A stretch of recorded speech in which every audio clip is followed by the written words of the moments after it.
Hello, it's me. I was just looking at the Clarence Thomas video, and wow, this he's an amazing fellow. This Clarence Thomas.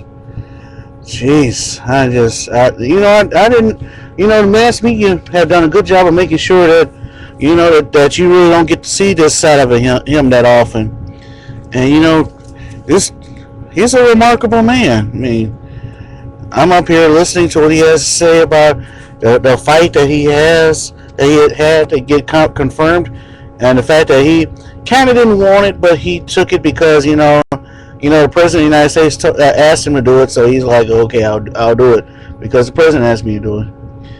And then up there, and during the confirmation hearings, I'm up here looking, and pardon me for saying this, but at confirmation hearing, I saw a whole bunch of white faces attacking a black man. Damn. It's just like looking at Sports Center and seeing Barry Bonds at bat and seeing all the white faces at the ballpark booing him. Gee, pardon me for saying it, but it seems that the more things change, the more they stay the same. Haven't we come far enough to where white people aren't attacking blacks?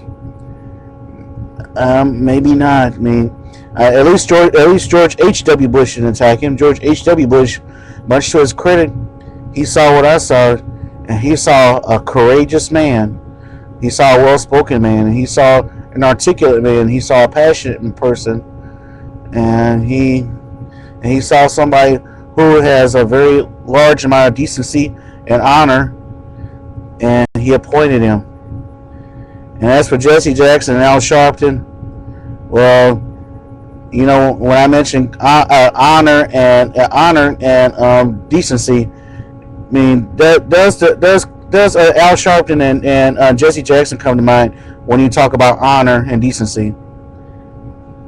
Not in my book. I mean, and I'm being honest.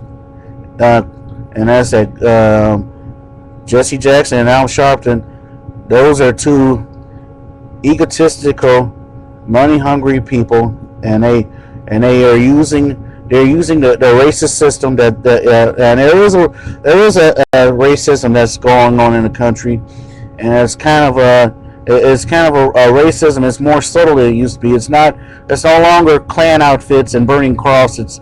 It's more subtle, where if you're black, you have to play by a certain set of rules to succeed. And if you don't play by those certain set of rules, then they're going to try to keep you from succeeding or reaching a level of success that's on par with white Americans, and that's really unfair. I mean, we should. Clarence Thomas. What difference does it make if Clarence Thomas has a D by his name or an R by his name?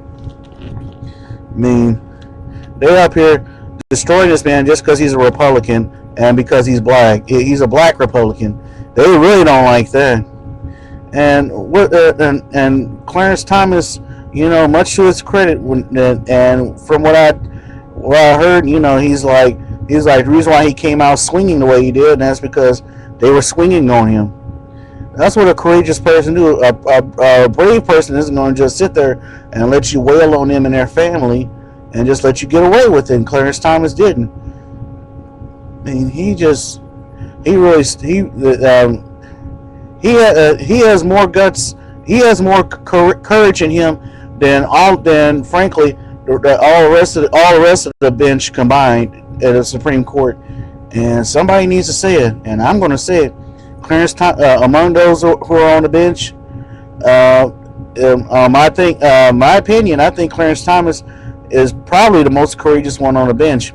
It ain't Ruth Bader Ginsburg, not her. It ain't any of the other liberals on the bench. You're talking about a man who's conservative and he's black and he's conservative.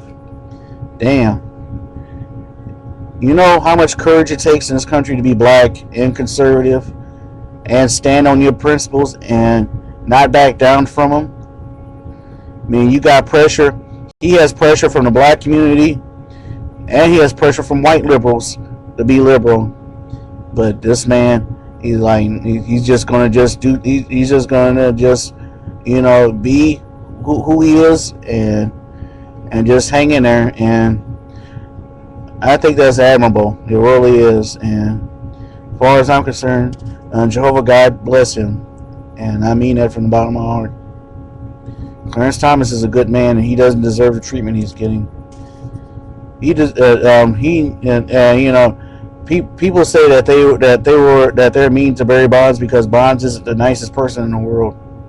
Well, I heard Clarence Thomas speak, and Clarence Thomas definitely does not seem to be a creep or a jerk.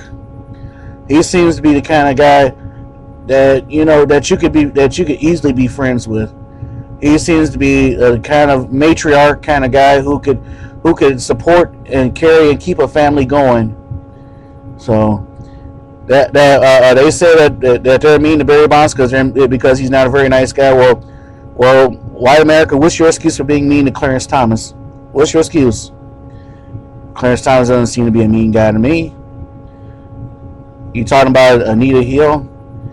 I mean, she's the only out of all the people he's worked around and been around. She's the only one. She's the only one who they could dig up to try to trash this man. Oh, some he say she say bull. What happened? What happened to decency in this country? What happened to morality? What has happened? And Clarence Thomas is right on this issue, on this other point as well. And this is for you liberals out there. I mean, y'all out there saying that what Bill Clinton does in his personal business is his business. Clarence Thomas is the only one who said that. Clarence Thomas said that the attack on him turned around and made it to where people can then turn around and attack Bill Clinton. And that's where that's where it all came. It all stemmed from. It all stemmed from him. So, and he said it wasn't right. So Clarence Thomas is defending Bill Clinton. Damn, where'd that come from? Y'all not talking about that.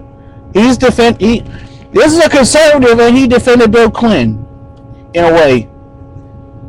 This is how y'all treat him. All right, you liberals out there treating this man like this because Clarence Thomas said it because of the abortion issue. Y'all gonna treat him like this because of the abortion issue? Is that it? Is that it, Nayrol? Y'all want to destroy this man because of the abortion issue, right? Yeah, let's make sure the government keeps on paying for those abortions. Yeah, let's make sure that we don't put God in school. Because if we put God in school, then the girls will quit having sex because Jehovah God doesn't want young girls having sex out of marriage. So we get rid of mention of God in school, and guess what's going to happen? Yep, those young girls are going to spread those thighs a little easier, and those teenage boys are going to and those teenage boys out there are going to get a piece of the cookie. And when the teenage boys get a piece of the cookie, girls get pregnant. Fact of life. Didn't make that up. So that's what this is about. Funding abortion clinics. And Clarence Thomas is getting in the way of that. So you want to destroy a decent human being so you can keep on funding murdering abortion doctors. You know what? When Armageddon comes, it's just like that theme song. Just like that theme song on Bad Boys. What you gonna do? Park now. Okay. What you gonna do? What you gonna do when they come for you? Bad boys, bad boys. What you gonna do when the sheriff comes for you? The sheriff, he don't play. So bad boys, bad boys. What you gonna do? What you gonna do when God comes for you? I'll get right back to you. Just a minute. I gotta go, y'all. Oh, I'm sorry. Ciao.